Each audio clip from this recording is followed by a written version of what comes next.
A very joyous welcome to all. It is indeed a delightful moment to meet you all today. I am Thirumal Dinesh of 7th Standard from St. Joseph CBSE School, Tenbothai. On this marvelous day, I feel privileged to share some words about one of the admirable personality of the world history.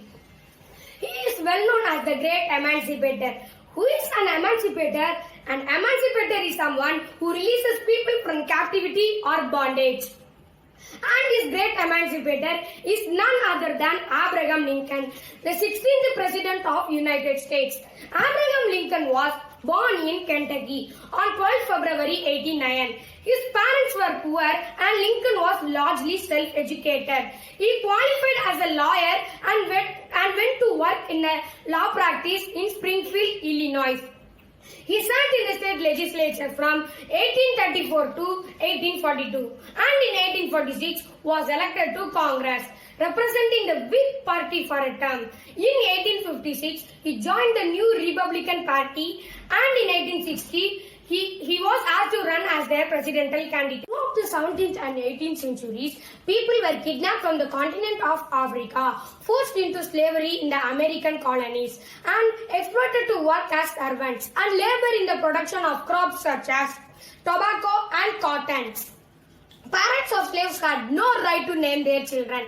Writing and reading was considered as illegal, and all slaves must carry documents to show which master owned them. Once in every 4 or 5 days, at least one slave per plantation was whipped. If a slave tried to escape, the dog used in tracking will mutilate on catching and kill if not pulled off in time. Punishments for escaping included branding, the cutting of Achilles tendon and having one's ears cut off. In 1857, the US Supreme Court declared that the slave cannot be seized for his freedom because he is not a person but property. It is believed that Lincoln had visited the slaves' plantation secretly, disguised himself as a beggar or a peddler, and telling they would soon be free. Shortly before the election of 1860, a man came upon a plantation near Marlin. Though nobody knew who he was, the plantation owner took him in as a guest. The man paid close attention to how the enslaved people working on the plantation were treated, how they subsisted on a weekly ration of 4 pounds of meat and a peck of meat, how they were whipped and sometimes sold. That resulted in the tearing apart of families. Eventually, the man said goodbye and went on his way. But a little while later, he wrote a letter to the plantation owner, informing he would soon have to free his slaves. The man told the owner to go into the room where he had slept and see where he had carved his name into the headrest, and when the slaveholder went and looked, he saw the name Abraham Lincoln. The story is very limited to the corner of South. Lincoln didn't just visit the Central Texas, he also visited the Mississippi Delta, the Kentucky and even Georgia. Finally, Lincoln became the 16th President of United in 1861. Soon after Lincoln's victory in the presidential election, the American Civil War broke out.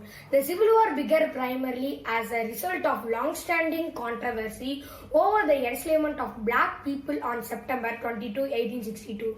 Lincoln issued in a preliminary Emancipation Proclamation, and on January 1, 1863, he made it official that slaves with any state or designated part of any state shall be thenceforward and forever free. Successfully led the United States through the darkest hour, the American Civil War. In the end, Lincoln was able to preserve the Union and end slavery. He served as a president from March 1861 to April 1865.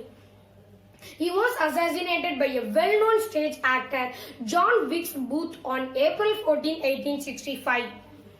He was shot in the head as he watched the play. Lincoln died the following day. He was the first US president to be assassinated with his funeral and burial, marking an extended period of national mourning in the world history. The life of Lincoln teaches us so many lessons. Number 1, prepare yourself for success. For Lincoln said, give me 6 hours to chop down a tree. First, I will spend the 4 hours to sharpening the axe.